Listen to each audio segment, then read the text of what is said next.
પોરબંદર નગરપાલિકાએ ચોપાટી પર સીસીટીવી લગાવવાનો નિર્ણય લીધો છે। તાજેતરમાં જ ચોપાટી પર કેટલાક અસામાજિક તત્વો દ્વારા તોડફોડ કરવામાં આવી હતી।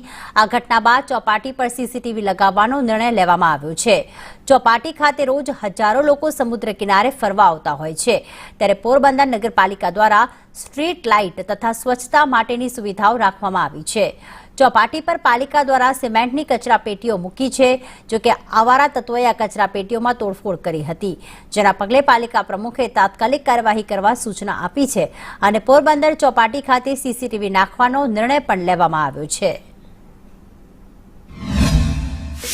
નાગરિકે આપણને વિડીયો મોકલી અને જણાવ્યું છે કે કોઈ બેન આવારા તત્વોએ આ ડસ્ટબિનને તોડી નાખ્યા છે, એટલે નગરપાલિકા દ્વારા સુવિધા આપવામાં આવતી હોય પણ આવી રીતે ઘણી વખત આવારા તત્વો આવું નુકસાન કરે છે, એટલે આપણે આજે વિચાર કર્યો કે હવે આવી રીતના જેને નુકસાન કર્યું હોય એને ડિટેક્ટ કરવા માટે થઈ આપણે લોકો સીસીટીવી કેમેરા મુકાવશું। અને સીસીટીવી લાગેલા હોય છે ત્યાં સામાન્ય રીતે લોકોના માનસ ઉપર પણ સીસીટીવીનો ભય હોય છે, એટલે હવે કોઈ પણ અસામાજિક પ્રવૃત્તિ કરતા પહેલા અસામાજિક વ્યક્તિએ પણ 100 વખત વિચાર કરે, એટલે સીસીટીવી કેમેરા છે એ કોઈ પણ આવા જાહેર સ્થળો ઉપર છે એ ખૂબ જરૂરી છે। અને નગરપાલિકાએ જે જાહેર સ્થળ એટલે ચોપાટી ઉપર સીસીટીવીનો નિર્ણય લીધો છે એ ખૂબ જ આવકારદાયક છે અને